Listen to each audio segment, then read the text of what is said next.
Hey guys, and before you ask, yes, I'm wearing a hoodie because right now it's actually pretty cold in my room. The studio, yeah, where pretty much I film all this stuff, so yeah, I'm gonna be like this, I guess, for the entire video. Or maybe not, I don't know yet. We'll see. But anyway, I want to welcome you to my new movie collections update video. Alright, another small little stack of movies that I've watched within the last maybe 2-3 weeks. Honestly, I don't even know how long it's been since the last video. I'm just kind of like losing track of stuff. But anyway, glad you're here. Let's get started. Alright, so the first video or film that I have to show you is the movie Dragon, which stars Jet Li and Takeshi Kaneshiro. It's actually a Hong Kong film that takes place during the early 1800s in China. And if you've seen my previous video, the movie Spotlight review, I basically talk about this film, so I'm not going to go into too much detail about it right here. But anyway, just to give you just a gist, basically Donnie Yen stars as a kind of like I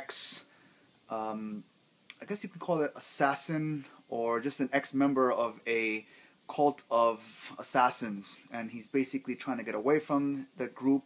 He hides out in a village, gets married, has kids, and he's trying to kind of like live a normal life, but unfortunately the clan that he's trying to get away from is tracking him down, trying to get him back. And I think the interesting thing that I found about this film was the fact that the character that Takeshi Kaneshiro plays in here kind of has this very Sherlock Holmes type of vibe to how he actually investigates, crime scenes, like especially all the fight scenes that involve Donnie Yen.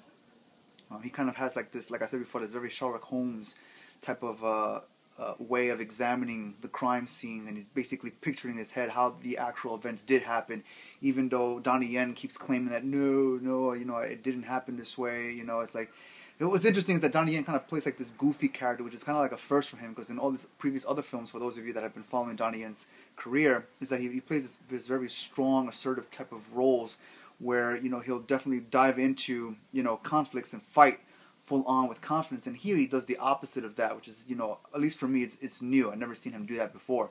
So it's an interesting contrast. Again, him playing this opposite role, and then Takeshi Kaneshiro's character playing this Sherlock Holmes type of character, and just pretty much just breaking down everything, and bringing to light what really happens, how the actual events did happen, and the whole thing of the clan trying to find Donnie Yen's character and bring him back. So, I mean, overall, I did enjoy it. I love kung fu films. It's been a while since I've seen something from Donnie Yen, so this was actually, a pretty good film. So I definitely recommend this one for those of you that love, Donnie Yen's films, love kung fu films, love, a lot of these period type of old Hong Kong films. So I definitely recommend Dragon for you guys to check out. The next movie that I have to show you is, of course, Quentin Tarantino's Django Unchained, which stars, of course, Jamie Foxx, Christoph Waltz, Kerry Washington, Leonardo DiCaprio, and Samuel L. Jackson.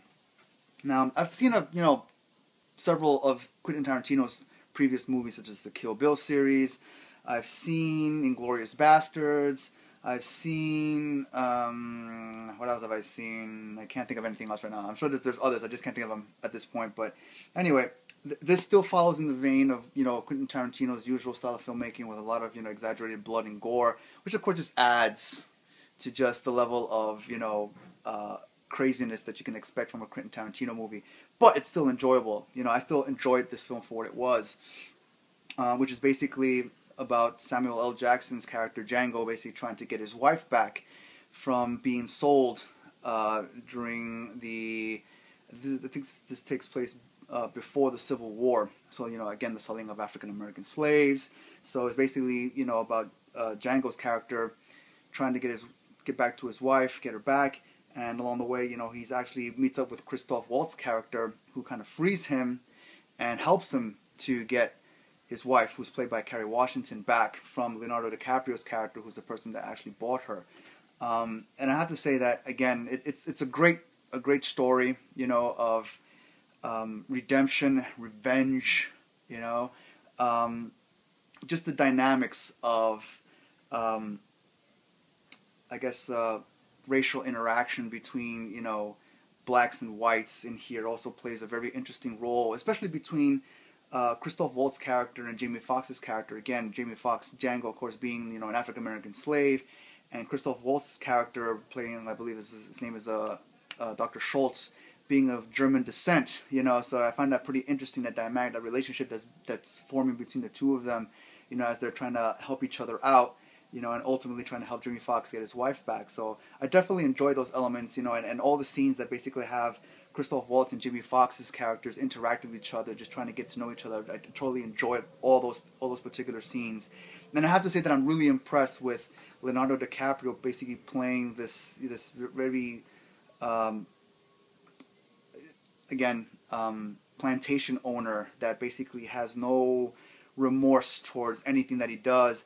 But more surprisingly than that is Samuel L. Jackson playing the role that he does here, where you can kind of see him as being kind of like a betrayer to his own people, you know, for, you know, siding with Leonardo DiCaprio's character and going against Jamie Foxx and Kerry Washington's character here. So that was really interesting, and I was really surprised, and I loved the way Samuel L. Jackson played his character as well. I mean, there's so many good things that I can say about this film, but, you know, this video will probably take hours and hours, you know, so I'm just going to keep it at that. But overall, you know, I did love this movie a lot. You know, Django Unchained, you know, there was a reason why it won Best Screenplay at the Academy Awards, you know, and some still kind of would debate that, you know, Quentin Tarantino should have won Best Director.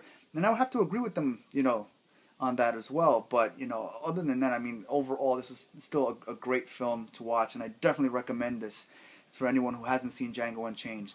Definitely check that out. For all of you people out there that have already seen Django Unchained, you know, more than 3 times or whatnot, this is definitely worth another watch anyway, because there's so many things in here that's just so great to watch, you know. And I can't help but have to say that watching Christoph Waltz's character and how he carries himself out, and even just when you hear him talk, you know, it's very, very enchanting to hear him talk. You almost feel like you're mesmerized by everything that comes out of Christoph Waltz's mouth when he plays his character in here. You know, it's like, I can't get enough of that. It's like, yes, just keep talking. Like, keep talking to me. Keep talking. Keep going. Yeah, you know. But again, you know, I definitely recommend Django Unchained. You know, it's something that you have to watch. You know, it's basically a great experience. You know, so definitely Django Unchained. The next film that I have to show you is the film Hitchcock. That has Anthony Hopkins, Helen Mirren, Scarlett Johansson, and Jessica Biel. I mean, there's pretty much like a lot of like well-known actors that are in this film, and it's basically about Hitchcock's obsession with the novel Psycho and trying to get a studio to finance it to actually, you know, make it into a film. You know, and everything that he does, all the coercion, all the you know, the behind the tables or, you know, behind closed door dealings, you know, and how he tries to coerce, you know, the, I think then MPAA, or even prior to the MPAA, I forgot what the heck that the organization, you know, was called, because I don't think it was called the MPAA at the time, but whatever that organization was, and it's represented here in this film, and basically what he does to coerce them into agreeing to let Hitchcock make his film Psycho based on a novel, you know, kind of like telling them, yes, I'll do this, whatever you want, but he ends up going, you know, and does what he wants to do, what he normally does anyway for this picture, because he just wanted to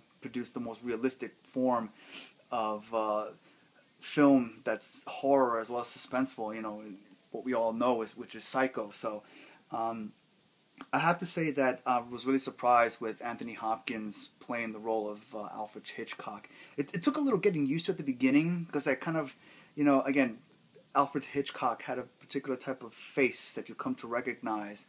And there are certain moments that when you look at, you know, Anthony Hopkins and he's in, you know, his makeup, and you can kind of see it from certain angles that, yes, that does look like Alfred Hitchcock. I think did a great job with that.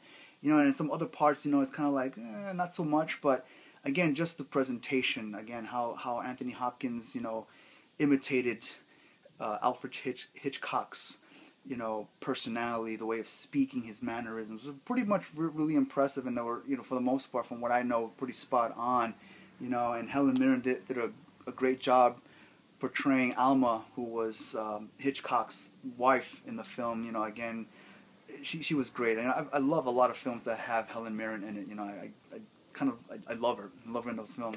You know, and Scarlett Johansson playing the lead actress in the film Psycho, and how he tries to kind of like understand her and try to get her to be the character, the lead character that he wants her to be in the film. A lot of good things in here overall. I've really enjoyed this film. Just because it just went into that whole narrative story of how and what Hitchcock did in order to get that film Psycho made. There's a lot going on. So I definitely recommend this film if you haven't seen it. So definitely check it out. The next film that I have to show you is John Dies at the End, which has Chase Williamson, Rob Mays, Clancy Brown, and Paul Giamatti. Now, this film is kind of a little weird, so I don't know how I'm going to explain this, but I'm going to try. But basically, the film is about these two guys that come across this substance, this weird kind of drug. I don't know if it's a hypnotic drug or an actual drug that gives people special powers, but it just does something weird to them when they take it. And the name that they give the drug is that they call it soy sauce, right? Because it is kind of dark, so that's why they call it soy sauce. But anyway, I mean, once you take this drug, it kind of kills the person, but the person still kind of comes back to life, and he can see things, or he has some kind of supernatural powers that kind of make him a little bit invincible, and they can kind of like jump bodies. It's kind of weird because they really try to mix up a lot of different elements from previous films, from ghost movies and paranormal stuff and supernatural stuff. So they try to mash all this up together in this film, and basically what it comes out with is,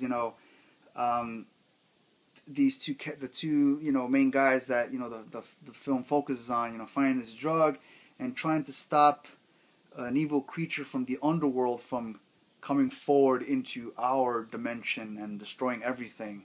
And the only way they can do that again is through the soy sauce drug, because it allows them to be able to, I guess, travel into that dimension to be able to stop this evil demon beast monster from coming forward. So it's kind of weird in that, because the whole movie basically is being told through kind of like flashbacks. It's basically the lead character and Paul Giamatti's character, who plays a news reporter, sitting at a diner and having a conversation, and the lead character is basically replaying the entire events leading up to that moment where they find themselves at the diner, and it's weird, but I guess it was kind of satisfactory in a way. I mean, it's kind of hard. I mean, I found myself at certain points having a hard time trying to stay focused on the film, because I'm kind of wondering, okay, where's it going? Why is this happening? Why is all this crazy stuff happening here at once? And you have to admit that at some points I was kind of like dozing off a bit too, but that's because I was watching it late at night anyway. So, yeah, but I mean, for the most part, I still got to see the whole film and understood what they were trying to do. But again, I kind of felt like there was some things that were kind of hit or miss with this film. But overall, again, there was lots of blood and guts and gore. Some of the special effects are a little bit hit or miss. Some of them are like really cheesy, and other ones are like pretty cool. And again, the story, that's the one thing that for me is hit or miss. Some might like it, others may hate it. Some might be in between, which is, I guess, where I am at the moment with this film. But again, I mean, what I expect. I mean, the title's kind of cool. John Dies at the End, and does that even happen? Does John die at the end? I'm not even sure.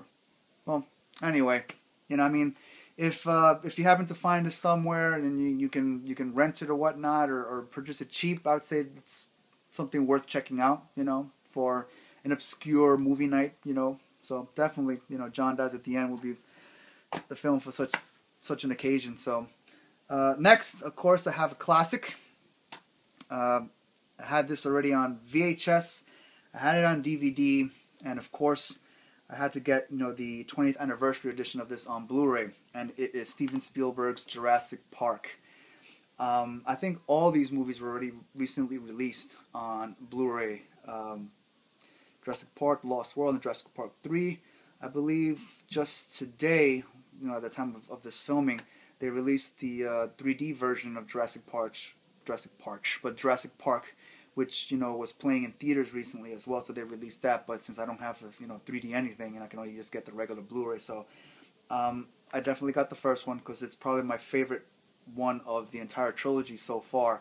Again, the beginning, you know, I remember when I saw this in theaters and just seeing the dinosaurs as realistic as CG at the time was able to create them, and just being blown out of my mind, because I'm a big childhood fan of dinosaurs. I've always been a fan and always loved dinosaurs since I was, just a little kid. So definitely, I had to see this, this movie when it came on in theaters. And, again, I have them on every format known to man. So of course I was going to have it on Blu-ray.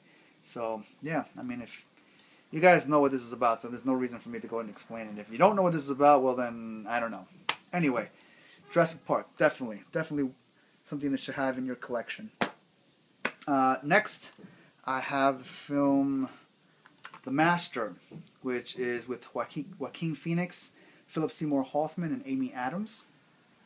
Now, the movie's about Joaquin Phoenix's character, who plays a veteran of World War II, and it's him basically kind of just drifting around, being a drunk, trying to, I guess, make ends meet, as he goes on living day by day.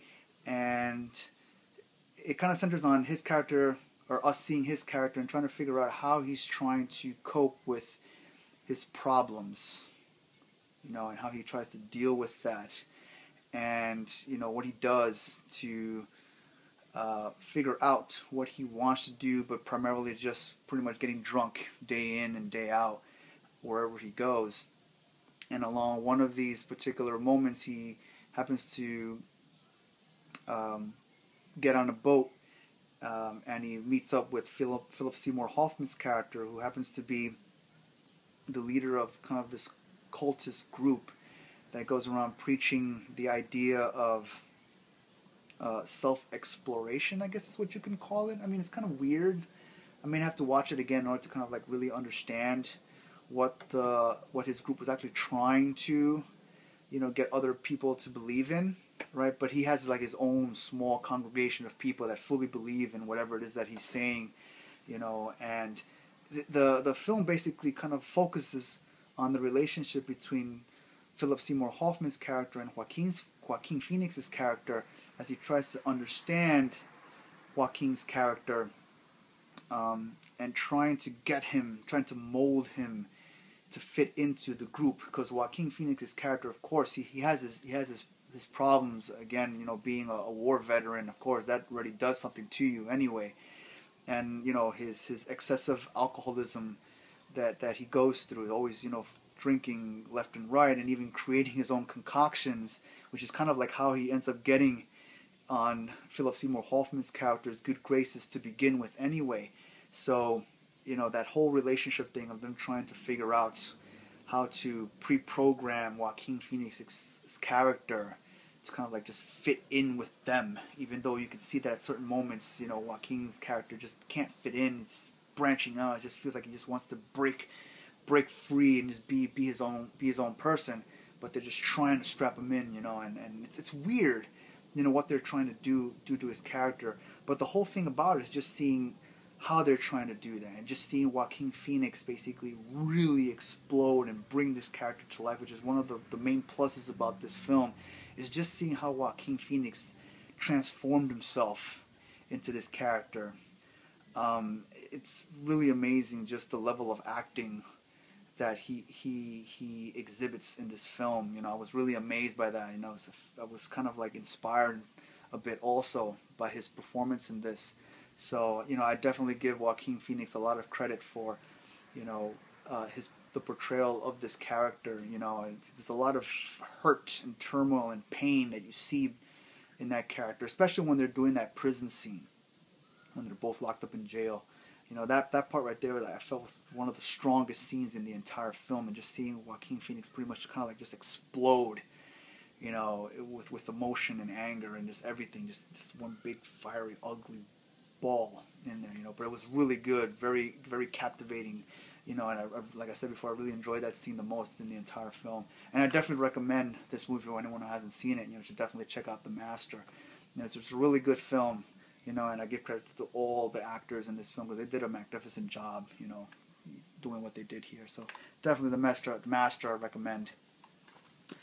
And the last film that I have to show you is this film called The Paperboy, which stars Matthew McConaughey, John Cusack, Zac Efron, and Nicole Kidman. And this film is basically about Matthew McConaughey, who happens to play, I believe he's like a big-time news reporter in New York, who comes down to, I forgot, where's the location that this supposedly takes place in? I believe it is in Mississippi. I think it's Mississippi. I could be wrong about that, but for some reason I want to say that it takes place in, in Mississippi, the bayou country, Anyway, so he comes down there to investigate a convicted killer that's played by John Cusack, because there's a lot of debate as to whether John Cusack's character was actually falsely accused of murder and sent to prison. But when you are introduced to John Cusack's character, you can really see that this character is not all there. Like, he's really psycho, and the interactions between Matthew McConaughey's character and John Cusack's, you can really see, he's trying to figure out whether, he is responsible for the murder or whether he isn't. But every time you see Cusack's character, you keep seeing him, again, deliver these really weird, bits of dialogue and the things that he kind of asks Nicole Kidman's character to do when she comes to visit him at the prison, because Nicole Kidman kind of plays this really this groupie type that has like a real weird, enamored type of connection with John Cusack's character, and they share these moments in jail, which is kind of like, wow, that's really weird. And again, just even seeing Nicole Kidman play this type of character too, it's kind of like, wow, it's like, wow, she really does play a very convincing groupie in this, So, a lot of interesting points, going on in this film, just the trying to figure out whether John Cusack's character is responsible for the murders or not is one thing, but just seeing how all these actors play particular roles, especially at least for me, Matthew McConaughey and Nicole Kidman playing the roles that they do, especially Matthew McConaughey. I have to give a lot of credit that he's been playing a lot of unique roles as of late, and I'm going back to things like Killer Joe, which is a previous movie that I may have spoken about in a previous film, where he played this hitman for hire, and what he does there was a pretty unique role.